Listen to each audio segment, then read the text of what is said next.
Taking time out with Premier Sports Officials Association. Sean Johnston here from Omaha, Nebraska, and this will be our final training tape of the season. No better way to label the training tape as end of the game situations as we gear up for the end of the year. I'd like to have a huge shout out to the 89 PSOA basketball officials who will be working Nebraska State Athletic Association postseason games in the next coming weeks, and hope to see many of those officials down at the boys and girls state tournament. Hopefully this training tape helps prevent some bad situations by taking time out to prepare ourselves for the end of the game situations so nothing surprises us. Some tips for end of the game situation. Number one, when teams take a timeout, we as a crew should get together as a team just like the other two teams. When you get together as a crew, you want to do it near half court, so we're still watching those substitutes because they have to have that substitute in before the 15-second warning horn. And as we're talking, talk about the clock situations. Who's going to have the clock? Starting, and the two non-calling officials make sure we look at the clock to make sure it stops properly. Timeouts.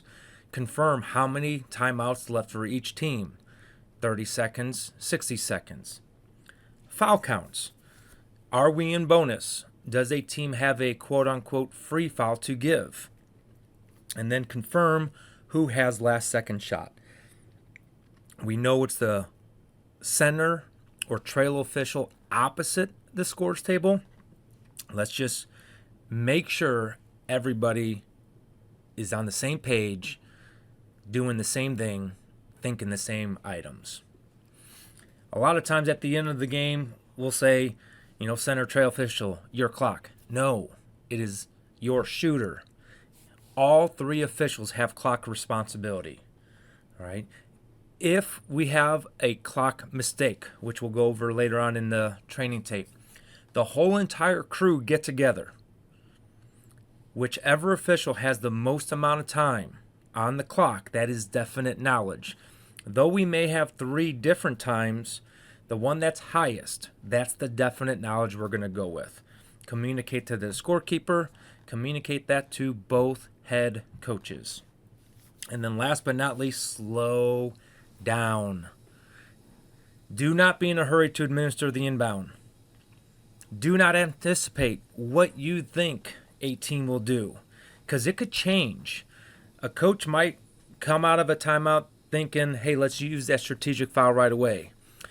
Except when this player gets the ball. We're going to trap this player because this player has turned the ball over 3 times in this game. Don't anticipate. Don't ask coaches what they're going to do. Officiate the play just like any other play. Situations we're going to take a look at, talk about. We have 3 videos. Is substitutions, 0.3 seconds left, ball tipped by the defense, foul before clock starting, and then definite knowledge situations.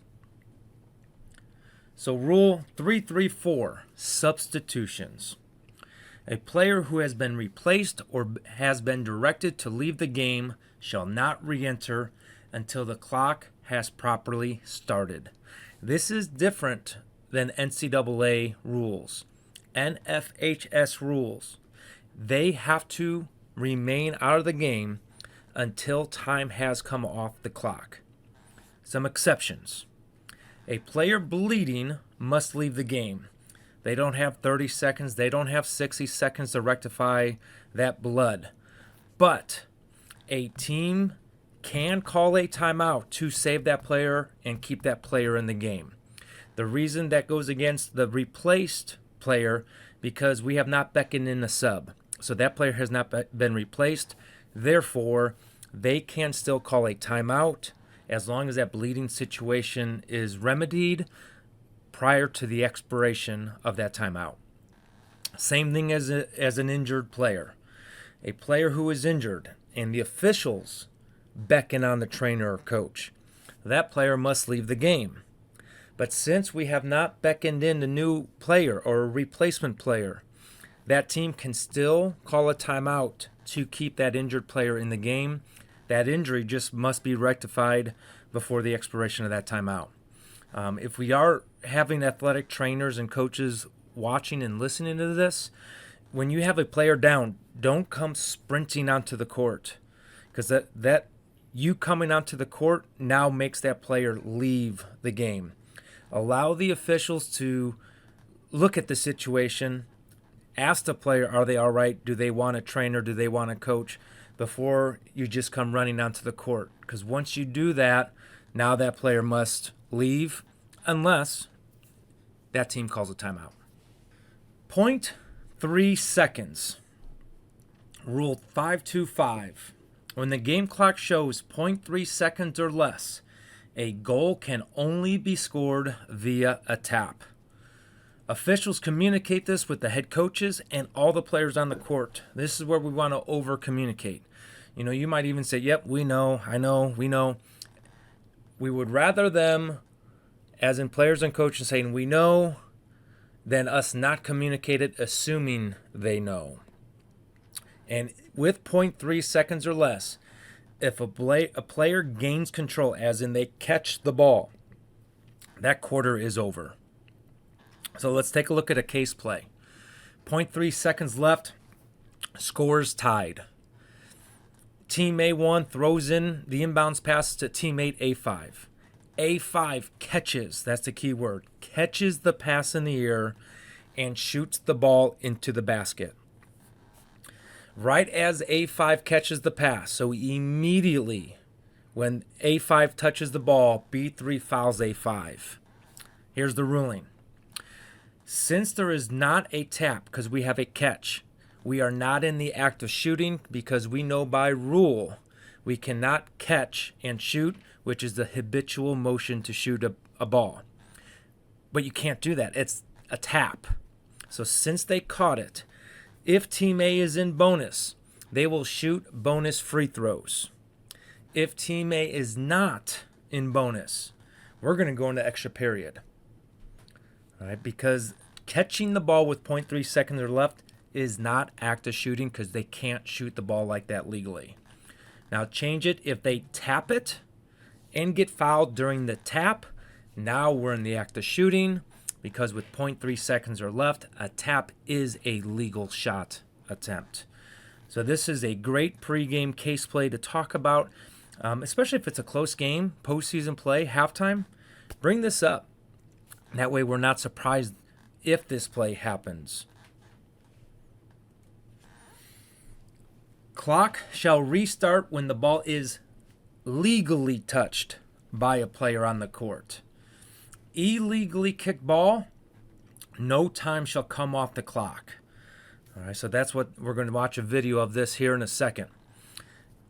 If the ball is tipped by guarding defensive player, remind the clock keeper, whoever's nearest the table, to watch the lead official first. All right, because we have the lead and trail official both chopping.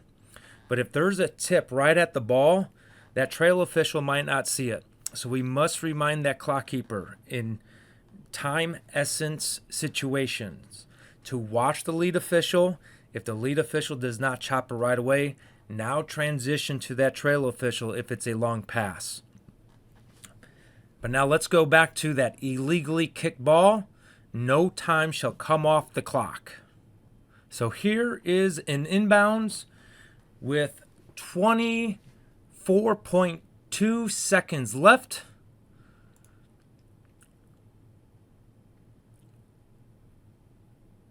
And you have the defender illegally kick the basketball. With this defender illegally kicking the basketball, the nearest official does not start the clock because the clock should never have started on an illegally touched ball. So then the officials, if the clock did start, get together really quick, confirm how much time was on the clock prior to that throw-in, and then go to that scorekeeper and have them put on the correct amount of time and communicate to the coaches why you put time back onto the clock, because this ball was not legally touched, therefore the clock should not have started. So good job not starting the clock, and then over communicate end of the game situations in moments like this. This takes us to Rule 419.3c. We touched on the big fouls, last training tape, intentional foul. Now we're going to talk about a deeper end of the game situations. So what is an intentional foul? Contact that is not a legitimate attempt to play the ball or player, specifically designed to stop the clock or keep it from starting. So there's 3 types of fouls at the end of the game. We have an inbounds pass, then 2 hands immediately placed on the player in possession of the ball. This is a specifically designed basketball play, and we are playing the player with the ball to do a strategic foul. We're going to let the clock start. Then we are going to let the opposing team, in most cases, shoot bonus free throws. So now they're being allowed to attempt to score. This is a legitimate basketball play. It's not listed in the rulebook as strategic foul, but it's terminology that we do use to explain to coaches. Clock started. They have an attempt to score some points. This is a legitimate basketball play. The next one, we have an inbounds pass. B2 hugs A3 as a thrower gets the ball. This is an intentional foul. Number 1, it prevented the clock from starting. Number 2, it's specifically designed to prevent the clock from starting.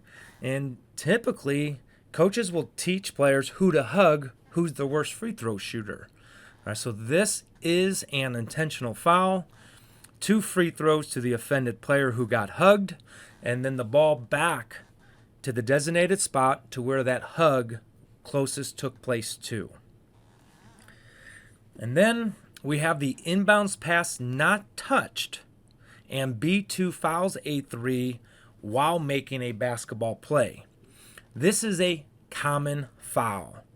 If this type of action would have been a foul in the first 5 seconds of game, it is going to be a common foul with 2.6 or 1.6 seconds left in the game. All right, so now let's take a look at the video of this last type of common foul. All right, we have 1.6 seconds left, 60-59 game. That ball is not touched, so the clock should not start. And we have a defender taking out the legs of an opponent. All right, so this is correctly ruled a foul. At this point, we have 1.6 seconds on the clock, which means there is 1 second that was off the clock and that ball was not legally touched prior to this foul happening. All right, so how do we handle this as a crew? Typically, the official farthest away from the play should have the best clock awareness. The official who is calling the play is most worried about the contact. Is it legal or is it incidental? So now once we have the foul, again, the calling official has the foul. What we need to do as a crew is get together and share information. I have a foul on white 23. I have my shooter, black 15. Now as a crew, we get together. Did anybody have that ball legally touched before that foul? And if the answer is no, we have definite knowledge to put 1.6 seconds back on the clock.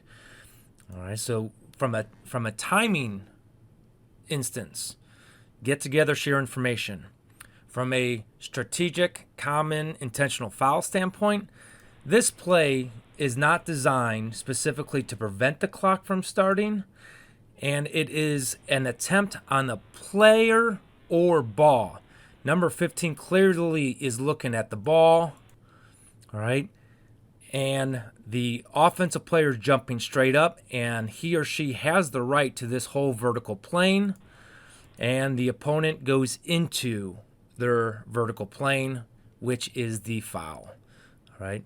Not dirty, playing the player, playing the ball, it's just a common foul. So good job by the crew getting the foul, and then good job by the crew of setting the clock back to 1.6 seconds. This takes us to Rule 5.10.2, timing mistakes. Officials can use an official's count, or other official information may be used to make a correction. So when a clock does not properly start, officials can use a 10-second backcourt count, a 5-second closely guarded count. They can also use shot clock information. So let's say there's 13 seconds left. Ball is inbounded, and the official who is the trail counts off 7 seconds, and the ball is across the division line. Well, 13 minus 7 is 6 seconds. Let's stop that play, and let's put the correct time on the clock. Now we have a front court inbounds. Let's say there's 40 seconds left. And the shot clock properly starts. All right. And 5 seconds comes off the shot clock. No time comes off of the game clock. We have other official information. The shot clock, 5 seconds came off. So let's keep the shot clock exactly where it's at. Let's take 5 seconds off of the game clock. Now, this happened last week in a high school game. The clock incorrectly stopped after a made basket, which, yes, it does do that in NBA. It does do that in NCAA men's and women's basketball. NFHS basketball, the clock does not stop on a made basket in the fourth quarter or any time unless a team calls a timeout. So what should we do? When that ball is at the disposal of the new offense, officials, start your 5-second count. Then, when that ball is inbounded, all right, so that initial play is over, and now we have a foul because they're now doing a strategic foul. We as officials know we have definite knowledge and official count of 4 seconds. So the clock was 6.3 when the basket was made and the clock operator stopped it. The official counted 4 seconds. 6.3 minus 4 is 2.3 seconds. That is definite knowledge that we could use to correctly get the game clock correct. When done in practice, the best thing to do is let that play finish before we stop the game. All right? If we're counting 5 seconds, we have definite knowledge, and the defense is about to get a 5-second violation. Don't shut it down 4 seconds into it to correct it at that point, because now we have to do it all over again, and the team gets another 5-second count. All right, so either immediately shut it down, or if that player already has the ball, you got your count going, that is the game clock. Let that play, whatever that play is, getting it across the division line, getting the ball inbounded, whatever that play is, let it finish, because now you have that official count that you can use to subtract from the game clock. We're going to take a look at another play here, how officials used the shot clock to get the correct game clock count. All right, what we have here is we have second half. We have 50 seconds on the game clock. We have 20 seconds on the shot clock. So our definite knowledge is if we have a shot clock violation, the time on the game clock will be 30 seconds. So we're going to play this out.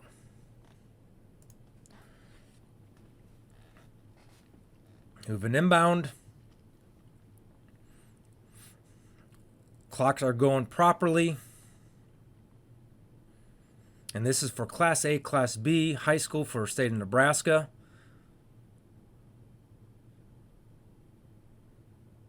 Legal shot attempt that does not hit the rim, and the defense does not possess the ball until that shot clock expires. All right, so one more look at it. Legal shot, block. The shot clock expires prior to this clear possession. All right, so now look at the game clock. It's 29.0, 28.6 when the officials stop the game. We have definite knowledge.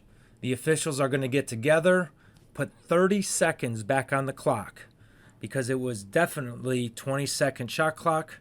We have 20 minus 50 is 30 seconds.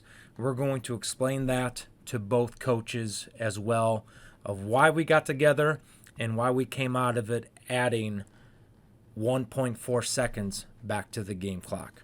Using other official knowledge can be used to fix timing mistakes. Well, that concludes our end of the year, end of the game situation training tape. Premier Sports Officials Association likes to thank all of our subscribers and thank you for taking time out each week watching these training videos. The whole intent was to share education, information, not only to officials, but players, coaches, spectators, and administrators, to allow all parties involved to understand what the rule is, what mechanics are, what signals are, what are the philosophies. Because when we're all on the same page with the similar words, we understand. Not saying we agree all the time, but we understand all sides of the story, and it limits unsporting behavior.